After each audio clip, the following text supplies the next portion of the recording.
concise history of Prophet Muhammad SAW, chapter 3.4a. Opposition of Quraysh disbelievers against the Prophet's message. The Quraysh disbelievers gathered to make a unanimous plan to oppose the message. Various people made following suggestion to label the Prophet ﷺ. Number one, he is a madman. Or number two, he is a magician. Number three, he is a poet. Their most learned person, Walid bin Mughira, said, none of these titles is suitable for him. The people asked, what is your advice? After lot of reflection and soul searching, he said, the Prophet's message is a form of magic which brings about separation between the father and the son, the brother and the brother, husband and wife, and in families and tribes. They agreed upon it. And in order to alarm people about it, they stationed many volunteers on different routes of the pilgrims of Makkah. Similarly, Abu Lahab used to follow the Prophet's activities in markets and other places to poison people against the Prophet. In fact, this activity fired back on the disbelievers to Quraysh. This activity fired back on the disbelievers of Quraysh. As a result of this, many people became aware of the fact that there is a new message. Here are some details of the tactics of the Quraysh they used against the Prophet ﷺ. Tactic 1. They made fun of him by putting various labels on him. Surah Al-Hijr, verse 6. وَقَالُوا يَا أَيُّهَا الَّذِينَ نُزِّلَ عَلَيْهِ الذِّكْرُ إِنَّكَ لَمَجْنُونَ. And the disbelievers of Makkah said to Prophet ﷺ, O you to whom the Quran is sent, you are indeed a madman. Similarly, in Surah Al-Qalam, verse 51, وَإِن يَكَادُ الَّذِينَ كَفَرُوا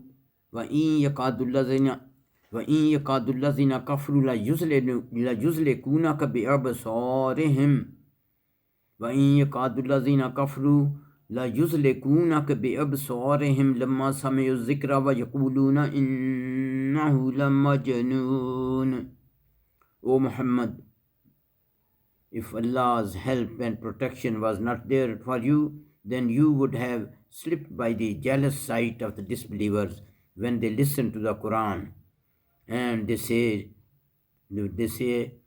indeed, he, Muhammad, is a madman. Hence, the disbelievers try to harm the Prophet ﷺ with their eyes and tongues. Sometimes they called him a magician and a liar. Surah Sa'd, verse 4.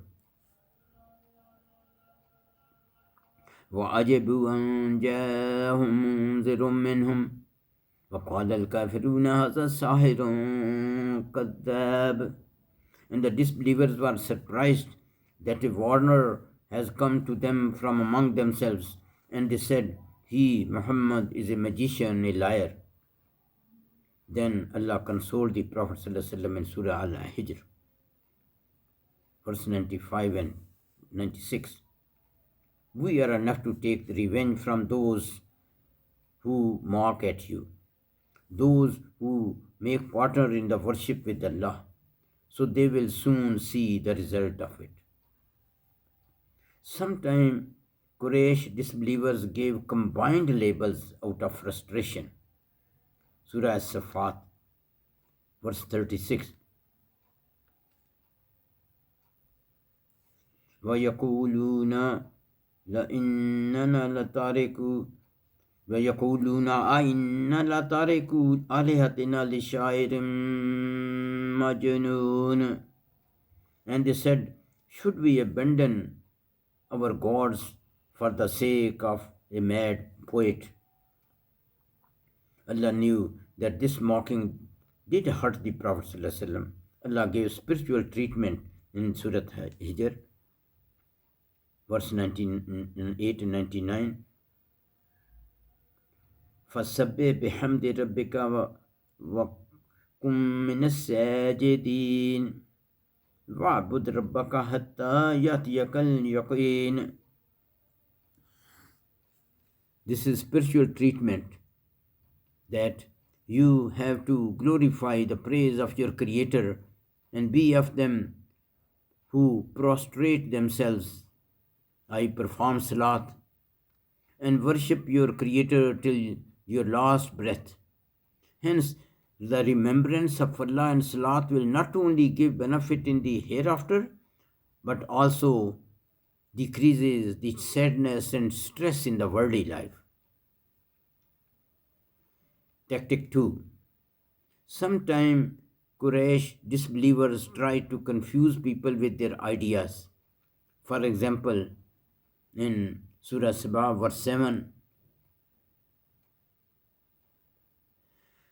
وَقَالَ الَّذِينَ كَفَرُوا هَلْ نَدُلُّكُمْ عَلَى رَجُلٍ يُنَبِّئُكُمْ إِذَا مُزِّقْتُمْ كُلَّ مُمَزَّقٍ إِنَّكُمْ لَفِي خَلْقٍ جَدِيدٍ. The disbelievers say, shall we inform you about a person, Muhammad SAW, who gives you this strange news that when you become very tiny particles and dispersed, then you will be created again as a new person.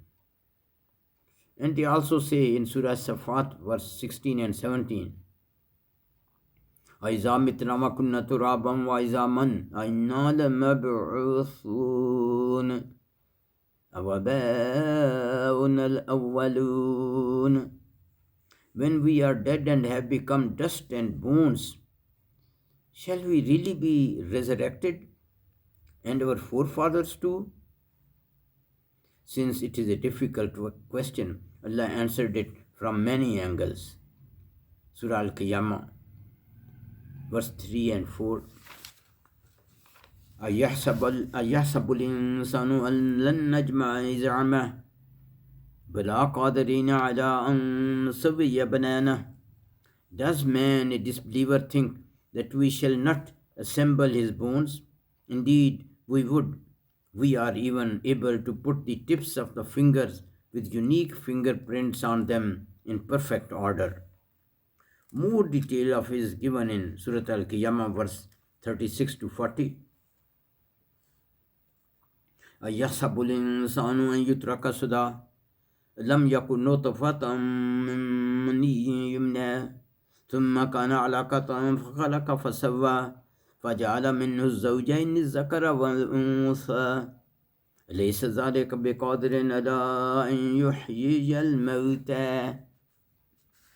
Does man think that he will be left without any questioning, without any accountability, or without resurrection? Was he not a sexual discharge of semen emitted? Then he became a clot. Then he created him and fashioned his organs in due proportion and made from it two sexes, male and female. Is not such powerful Allah able to give life to the dead? Yes, indeed, since resurrection is easier than creating first time through various stages. Allah motivated us to ponder over the signs around us. Surah Al-Rum, verse 50. وَأَنْظِرْ إِلَىٰ آثَارِ رَحْمَةِ اللَّهِ كَيْفَ يُحْيِي الْأَرْضَ بَعْدَ مَوْتِهَا إِنَّ ذَلِكَ لَمُحْيِي الْمَوْتَى وَهُوَ عَلَىٰ كُلِّ شَيْءٍ قَدِيرٌ. So look at the result of Allah's mercy. For example, rainfall. How Allah revives earth after death. That Allah shall indeed raise the dead people on the day of resurrection, and he is able to do all things. Similarly, in Surah An-Naziyat, verse 27 to 29, أأنتم أشد خلقا أم السماء بناها رفعها سمكها فسواها وأغطش ليلها وأخرج ضحاها. Is it more difficult to create you or sky which he constructed? He raised its height and then perfected it, and he made its night dark and made the morning bright. Tactic 3 of disbelievers. The third tactic of Quraysh disbelievers show their cheapness and desperation. They whistled and created all forms of noise at the recitation of Quran, so people cannot hear the recitation clearly. Surah Fussilat. وقال الذين كفروا لا تسمعوا لهذا القرآن والغوا فيه لعلكم تغلبون. And the disbelievers say to each other, don't listen to this Quran, and if Prophet tries to recite it, make noise so that you may overcome in this way, i.e., the Prophet may stop reciting it.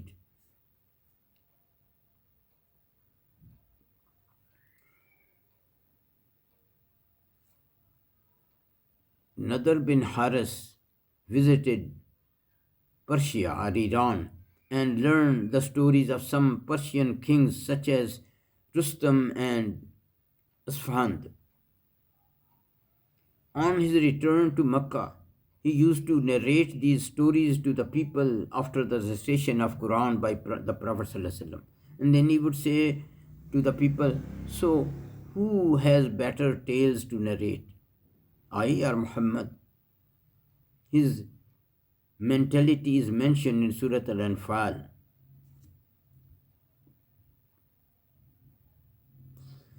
وَإِذَا تُتْلَى عَلَيْهِمْ آيَاتُنَا قَالُوا قَدْ سَمِعْنَا لَوْ نَشَاءُ لَقُلْنَا مِثْلَ هَذَا إِنْ هَذَا إِلَّا أَسَاطِيرُ الْأَوَّلِينَ. And the mentality of disbeliever is such that when our revelations are recited in their presence, they say, we have heard the recitation of Quran. If we wish, we can recite similar sentences. Indeed, these are only ancient tales. Nadr had also purchased a slave girl to oppose the message of Quran. Whenever he saw a person inclining towards the Prophet, he would take that person to his slave girl and used to order her to entertain him with her songs and other similar activities. It is given in Luqman, Surah Luqman, verse 6. ومن الناس من يشتري لهو الحديث ليضل عن سبيل الله بغير علم ويتخذها هزوا أولئك لهم عذاب مهين. And among the people is he who ignores the Quran and purchases the vain talk to mislead men from the path of Allah without knowledge and mocks at the Quran. Such people will have humiliating torment in the hellfire. The Quraysh raised another objection. Surah Zukhruf, verse 31.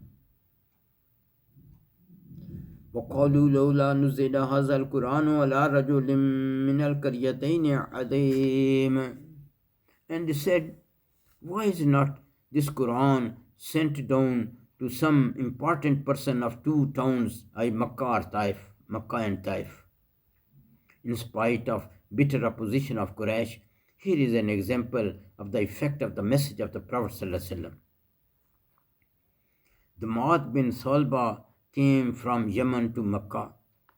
He was told that Prophet ﷺ is haunted by jinn and he is na'uzubillah a madman. Hence, avoid him. The Mu'adh used to treat such people in his country. He went to the Prophet and said, maybe I can cure you from your illness.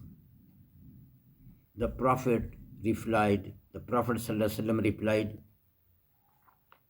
Inna alhamdulillah, nahmaduhu wa nasta'inuhu, man yahdillahu fala mudilla lahu, wa man yudlil fala hadiya lahu, wa ashhadu an la ilaha illallah wahdahu la sharika lahu, wa ashhadu anna Muhammadan abduhu wa rasuluh. Amma ba'd.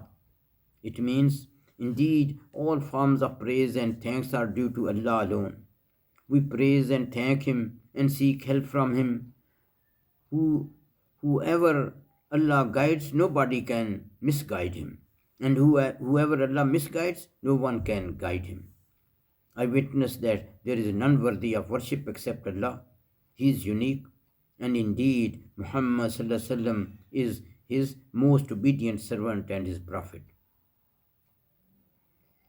After hearing this from the Prophet, and as soon as he said, Amma Ba'd, upon hearing this, the Imam said, please repeat your speech.